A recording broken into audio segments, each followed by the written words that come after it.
So hello guys and welcome to our channel. आज हम बात करेंगे प्रधानमंत्री मोदी द्वारा चलाई गई एक बैगर फ्री इंडिया के बारे में, एक बैगर फ्री इंडियन स्कीम के बारे में, जिसके अंदर ये टारगेट है कि हम लोग इंडिया को एक भिक्षा मुक्त भारत बना देंगे। जानते हैं इस वीडियो में ये पूरी स्कीम के बारे में और ये पूरी बात के बारे में। तो अभी ये जो स्कीम चलाई गई है वो स्टार्टिंग में तो एक ट्रायल की तरह होगी, जो कि 30 सिटीज़ के अंदर अप्लाई की जाएगी जहाँ पे पिलग्रिमेज साइट्स है और जहाँ पे मतलब लोग भीख मांगते हैं पिलग्रिमेज साइट्स के वहाँ पे, और जहाँ पे एक टूरिज्म सेक्टर ज़्यादा है, जहाँ पे टूरिस्ट ज़्यादा आते हैं, वहाँ पे जो भी बैगर्स है उनके ऊपर ये पहले स्कीम अप्लाई की जाएगी। जो गवर्नमेंट है उन्होंने स्टार्टिंग में 30 कंट्रीज़ के नाम निकाले जिसके ऊपर हम लोग ये वाली स्कीम चलाने वाले हैं। सबसे पहले जान लेते हैं status of beggars in India. ये 2011 का डेटा है जिसके अंदर 4 लाख से ऊपर बेगर्स हमारे इंडिया में थे, 4,13,000 के आसपास, जिसके अंदर 2,21,000 मेंस थे और 1,91,000 वुमेन्स थी। ये 2011 का डेटा है, मैं इससे पूरा का पूरा एग्री नहीं करता, और ये गवर्नमेंट का डेटा है तो उससे भी मैं पूरे 100% एग्री नहीं करता। लेकिन हाँ, बेगर्स की शायद से जो पॉपुलेशन है वो इससे भी ज़्यादा है। लेकिन अभी जो स्कीम चलाई गई है वो ये एक मेन बात है, क्योंकि ये पहली बार ऐसी स्कीम चलाई गई है जो कि गरीबों के ऊपर पूरा का पूरा ध्यान देगी, और ये बहुत ही अच्छी बात है, क्योंकि इससे ना ही तो सिर्फ उनको बेनिफिट होगा बल्कि पूरे के पूरे देश को इससे बेनिफिट होगा। बेगर्स की संख्या में वेस्ट बंगाल, उत्तर प्रदेश और बिहार टॉप पोजीशंस पे आते हैं, और जो यूनियन टेरिटरीज है उसके अंदर लक्षद्वीप, न्यू दिल्ली और फॉलोड बाय चंडीगढ़, और जो नॉर्थ ईस्टर्न स्टेट है उसके अंदर आसाम के अंदर सबसे ज़्यादा बेगर्स है। तो ये जो स्कीम होगी ना ही तो सिर्फ नॉर्थ में, ना ही तो सिर्फ ईस्ट में, ना ही तो सिर्फ वेस्ट में, और ना ही तो सिर्फ साउथ में चलाई जाएगी, बल्कि ये पूरे के पूरे इंडिया में चलाई जाएगी, जो कि अयोध्या इन नॉर्थ से लेकर गुवाहाटी ईस्ट तक और त्रिम्बकेश्वर वेस्ट से लेकर तिरुवनंतम साउथ तक ये पूरी की पूरी स्कीम चलाई जाएगी। तो ये पूरे के पूरे इंडिया में ये स्कीम चलाई जाएगी। इसमें से 30 मेन सिटीज़ को टारगेट किया गया है जहाँ पे ये पिलग्रिमेज साइट्स, मतलब कि जो भी बड़े बड़े टेम्पल्स है या जहाँ पे टूरिज्म सेक्टर ज़्यादा है, वो वाली प्लेसेस ली गई है।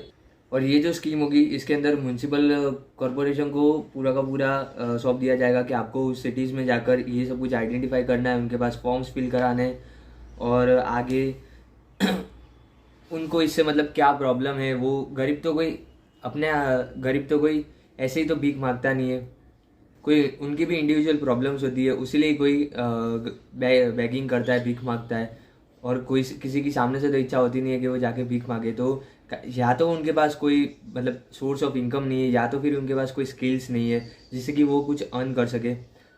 उसके लिए सेंट्रल गवर्नमेंट अभी म्यूनसिपल कॉरपोरेशंस को ये लेटर लिख के देगी कि आपके इन एरियाज़ पे जो भी बैगर्स है उन, और ये जो भी आपको बैगर्स दिख रहे हैं उन सबको जाकर ये फॉर्म फिल कराओ और उनसे पूछो कि आपको प्रॉब्लम क्या है। अगर कोई स्किल्स की प्रॉब्लम है, अगर थोड़ा बहुत फंडिंग का, या तो फिर कोई और प्रॉब्लम है, तो उनसे बात की जाएगी कि आपको हम ये वाली चीज़ सिखाएंगे, क्या आप इस पे काम कर पाओगे, और फिर उनको स्किल्स सिखाएंगे। मतलब ट्राई करेंगे कि पूरी की पूरी तरीके से वहाँ से गरीबी हट जाए। उनको रीलोकेट नहीं करना है, वहाँ पे हमें गरीबी हटानी है उन लोगों की मदद करके, ठीक है। ये इस स्कीम का टारगेट है कि 2026 तक वहाँ जो भी 30 सिटीज़ सिलेक्ट की गई है वहाँ पर पूरी तरीके से गरीबी को हटा दिया जाए, और इसको एक सब स्कीम के अंदर भी थोड़ा डाला जाएगा जिसको कहते हैं smile, support for marginalised individual for livelihood and enterprises. ये स्माइल स्कीम के अंदर इन 30 सिटीज़ को डाला जाएगा। इनका एक गोल है भिक्षावृत्ति मुक्त भारत। ये मतलब एक भिक्षावृत्ति मुक्त भारत ये करना चाहते हैं, और इसके अंदर ये लोग ये एप्लीकेशन भी शायद से लॉन्च करेंगे कि पूरे रियल टाइम अपडेशन क्या आ रही है, उनके साथ कैसा व्यवहार किया जा रहा है, और उनको ऐसा तो नहीं कि वहाँ से हटा ही दिया जा रहा है, उनकी प्रॉब्लम सॉल्व की जा रही है, और उनकी जो सोशल जस्टिस है उसका कोई मिसयूज़ नहीं हो रहा है, उनके साथ ठीक से बात की जा रही है। वैसे भी आप जानते हो कि ये थोड़े बहुत स्टेट्स में तो ठीक है, लेकिन कुछ स्टेट्स में ऐसी चीज़ों के लिए बहुत ख़राब तरीके से उनके साथ व्यवहार किया जाता है, बिकॉज उनके पास ना ही तो कोई पैसा होता है, ना ही तो कोई कुछ केसेस में तो उनके पास कोई आइडेंटिटी प्रूफ भी नहीं होता। एक्चुअली में माइग्रेंट होके इंडिया में आ गए होते हैं, जैसे कि बांग्लादेश से इंडिया पे आते और श्रीलंका से भी इंडिया में आ जाते कुछ लोग साउथ से। उनके पास कोई आइडेंटिटी प्रूफ भी नहीं होता। इसका जो रियल टाइम इम्प्लीमेंटेशन होगा उसके अंदर ये होगा कि उन सबको सारी फैसिलिटीज़ प्रोवाइड की जाएंगी, और उनको मतलब एक प्रगति के मार्ग पे उनको चढ़ाया जाएगा जिससे कि वो कुछ कमा सके।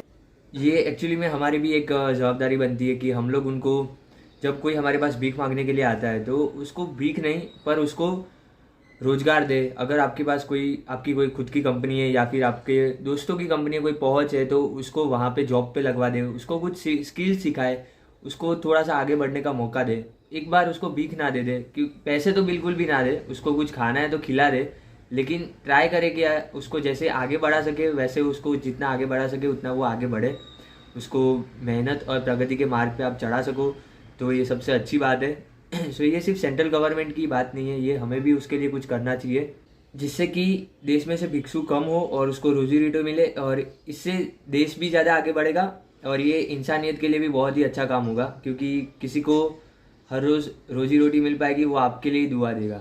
ये सिर्फ केंद्र सरकार की जिम्मेदारी नहीं है, ये हमारी भी जिम्मेदारी है, तो इस जिम्मेदारी को अच्छे से निभाना।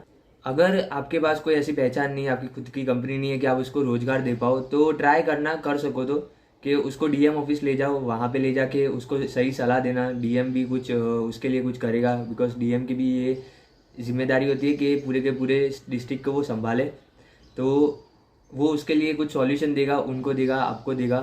तो जिससे क्या होगा ना कि एक सही इंसान तैयार होगा और वो कभी भिक्षा मांगने का, अगर उसको मेहनत की लत लगे ना, तो वो दूसरी बार भिक्षा नहीं मांगेगा और वो आगे बढ़ने का जितना बढ़ सकेगा उतना प्रयत्न करेगा, और वो आगे बढ़ेगा तो पूरा देश आगे बढ़ेगा।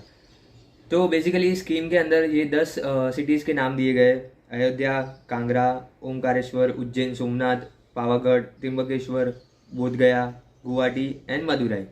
ये जहाँ पे भी बड़े बड़े मंदिर से उन सबके नाम से इंक्लूड किए गए, जहाँ के बैगर्स हम लोग हटा देंगे। और बहुत सारी जो टूरिस्ट प्लेसेस भी है जहाँ पे बहुत सारे टूरिस्ट आते हैं, वहाँ पे भी उन सब के नाम भी यहाँ पे इंक्लूड किए गए हैं, और वहाँ से भी ये लोग ट्राई करेंगे कि वहाँ से भी ये गरीबी को हटा दे, वहाँ से वो भिखारी को हटा दे और उसको रोज़गार पे चढ़ाए।